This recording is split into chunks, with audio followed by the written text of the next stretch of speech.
Hi friends, welcome to Hilmas magic. எங்களோட வீடியோவை first time பார்க்கணுன்னு சொன்னால் சப்ஸ்கிரைப் பண்ணில்லாட்டி சப்ஸ்கிரைப் பண்ணிக்கோங்க. பின்னேக நாங்கள் எந்தையும் பார்க்க போகிறேன்னு சொன்னால் 1.5 kg பட்டர் கேக் ஃபுல்லாக ஐசிங் பண்ணி எப்படியும் செய்யுதுன்னு சொல்லி பார்ப்போம். இப்போ வாங்க நாங்கள் வீடியோக்குள்ளே போகலாம். ஃபர்ஸ்ட்டுக்கு 250 கிராம் பட்டர் எடுத்துக்கோங்க.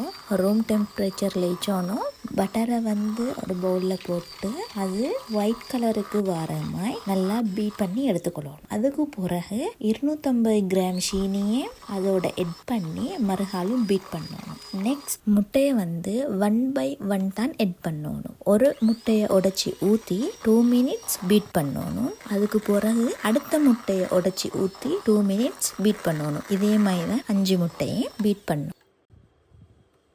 அதுக்கு பிறகு 250 கிராம் கோதுமை மாவை எடுத்து அதில் 1.5 டீஸ்பூன் பேக்கிங் பவுடரை மெட் பண்ணி நல்லா அரைச்சிக்கொள்ளணும். நாங்களுக்கு அரைச்சி வச்ச அந்த மாவை ஒரு சைடில் வச்சுட்டு 1.5 டீஸ்பூன் வெனிலா எசன்ஸை பீட் பண்ணி வச்சிருந்த அந்த பட்டர் மிக்ஸில் எட் பண்ணிட்டு அதை நல்லா மிக்ஸ் பண்ணிக்கொள்ளணும். அதுக்கு பிறகு அந்த கோதுமை நாங்கள் அரைச்சி வச்சிருந்த அதை இந்த பட்டர் மிக்ஸ் இதில் போட்டு ஸ்பூன் ஒண்டால ஒரே சைடுக்கு வார மாதிரி நாங்கள் மிக்ஸ் பண்ணி எடுத்துக்கொள்ளணும். பீட்டர் யூஸ் பண்ண வேணாம். பீட்டர் யூஸ் பண்ணினால் கேக் ஓவரா பொங்கி வரது சான்ஸ் ஈச்சி, வெடிச்சத்துக்கும் சான்ஸ் ஈச்சி. எல்லாத்தையும் நல்லா மிக்ஸ் பண்ணினதுக்கு பிறகு 1/2 கப் ஃப்ரெஷ் மில்க் எட் பண்ணி கொள்ளணும். இப்போ மிக்ஸ் பண்ணி வச்சு இந்த கேக் மிக்ஸை நாங்கள் 2க்கு டிவைட் பண்ணி 1க்கு கலரிங் எட் பண்ணிய. கலரிங் எட் பண்ணதுக்கு விருப்பம் என்றால் எட் பண்ணதுக்கு இயலும். அது பிறகு அதை 2க்கா டிவைட் பண்ணி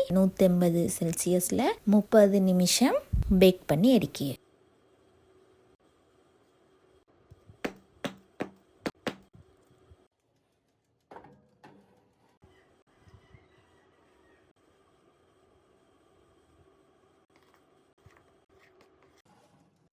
நெக்ஸ்ட் நாங்கள் இதுக்கான ஐசிங் எப்படின்னு செய்யுதுன்னு சொல்லி பார்ப்போம். ஃபர்ஸ்ட்டுக்கு 100 கிராம் பட்டர் எடுத்து அதை நல்லா பீட் பண்ணிக்கொள்ளணும். அதுவும் ஸ்டார்ட்டுக்கு நாங்கள் ஒயிட் கலருக்கு வர மாதிரி பீட் பண்ணி அதே மாதிரி தான் இதையும் பீட் பண்ணி அதுக்கு 500 கிராம் ஐசிங் சுகரையும் நாங்கள் கொஞ்சம் கொஞ்சமாக எட் பண்ணி நல்லா பீட் பண்ணணும். உங்களுக்கு வெனிலா எசன்ஸ் ஃப்ளேவர் விருப்பம் என்று சொன்னால் ஐசிங்குக்கு கொஞ்சம் எட் பண்ணிக்கொள்ளதுக்கு இயலும். அது பிறகு அதை நல்லா பீட் பண்ணிட்டு கலரிங் விருப்பம் என்றா எட் பண்ணதுக்கு இயலும், இல்லாட்டி அதை ஸ்கிப் பண்ணிடத்துக்கும் இயலும். இப்போ நாங்கள் பேக் பண்ணதுக்கு போட்ட கேக்கை எடுத்து ரூம் டெம்பரேச்சர் வரக்காட்டிக்கும் கொஞ்சம் கூல் ஆகத்துக்கு வச்சோணும். ஒரு 2-3 ஹவருக்கு மாதிரி அதை நாங்கள் கூல் ஆகத்துக்கு வச்சோணும். அதுக்கு பிறகு நாங்கள் செஞ்சு வச்ச ஐசிங்கை எடுத்து கேக்கில் அப்ளை பண்ணி ஃபுல்லாக ஐசிங் பண்ணி டெக்கரேட் பண்ணி எடுத்தால் ஐசிங் கேக் ரெடி.